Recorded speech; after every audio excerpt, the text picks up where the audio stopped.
In my last video, I gave a tour of the cozy cottage where my boyfriend and I spent 6 blissful weeks in Sweden. And in today's video, we get to explore another guest house that our hosts have available for booking on the same property. Let's take a look.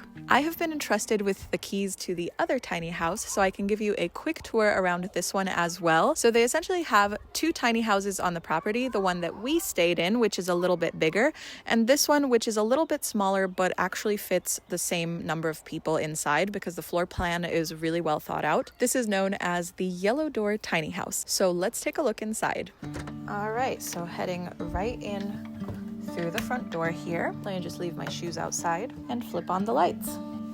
So as you step in through the front door, here to your left, you have this nice big window next to the sitting area where there's space for 4 people to sit to eat, work, or do anything else you need to do. The table is really nice and big. To my right over here is the bathroom, which we'll check out in a second, and in front of me is the kitchen area. In order to optimize the floor space in here, there is a loft with 2 mattresses up there, so 2 people can sleep up here. The loft, I think, is about 1.80 m or so in height, so my height is 171. My head is not touching this. I'd say if you're above 1.85 m or so, you might need to duck a little. And here we have the couch, which is a pull-out couch, so this is also able to sleep up to, I would say, 3 children or 2 adults. There's plenty of storage space kind of tucked in here, so we've got this little closet over here in which we have a small vacuum cleaner and the bedding right now. There's a coffee table, a TV, a fire extinguisher in this corner,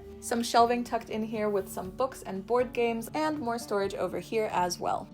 And of course, as with the other tiny house, we have some of Karolina's art featured in here. The kitchen in here makes really good use of the space. You really have everything that you could possibly need. We have a dishwasher down here, plenty of cutlery, trash under the sink for washing up, 2 burners for cooking, plenty of food prep space, coffee machine, full-size fridge, maybe a little smaller than the other house, but still full size. Above the fridge in this cupboard, you have the microwave and a wine cooler, and there is a washing machine in here as well. Up here, we've got your plates, your mugs, bowls, glasses, some Tupperware boxes, and up here some basics like tea, coffee, cooking oils, and spices, as well as more cooking appliances.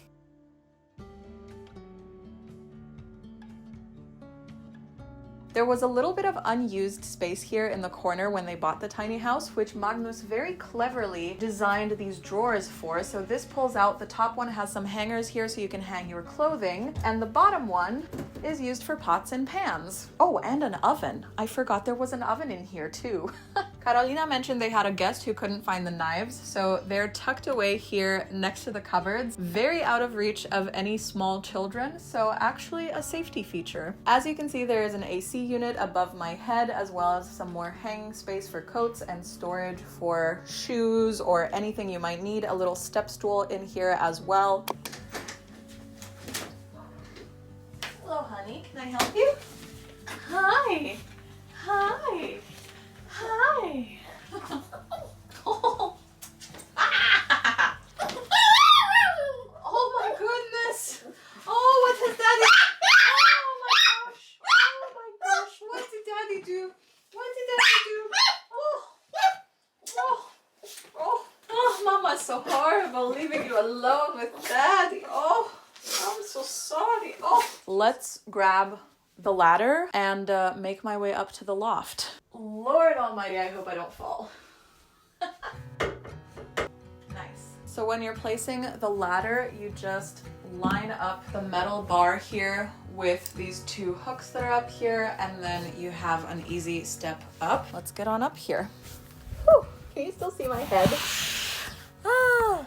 I might have to place my camera even higher up, but we can do it. It's very cozy and comfortable up here. We have another little window there at the end with a curtain, so you can leave it open if you don't want to feel claustrophobic, or closed if you like the darkness. That's what I love about this space, is sometimes small spaces can feel quite like dark or cramped, but this has windows everywhere it can, and there's so much light in here, and it feels really, really open and not like tight or constricting at all. You've got 2 little lights here for reading at bedtime, and these little baskets which serve as your nightstands. Feels like being inside a warm, safe cocoon up here. Let's head back down. Now let's head on into the bathroom. I honestly love this bathroom. It's beautiful. Another little window in here looking out into the forest, and this beautiful wavy shaped mirror, which I absolutely love. We've got this nice little shelf here. Karolina loves to bring in natural elements, and a little sink for hand washing. On the left is the toilet and trash can, and above it an ironing board and some shelving with your bathroom essentials, blow dryer, things like that.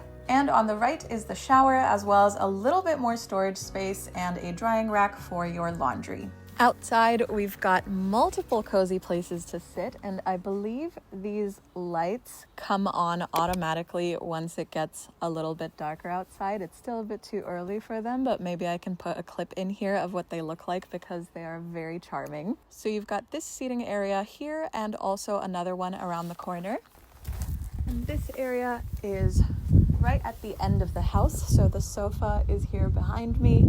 Another little cozy nook for a place to eat outside or sit down in the evening for a beer or a glass of wine. Nicely sheltered by a lot of trees in this corner. You can listen to the wind, listen to the bird song. It's really nice. We have a hanging chair here as well. This is my first time trying it. Let's try not to fall on our butt. I think I might need both hands. It's okay. Our phone/microphone can sit on a rock for a second.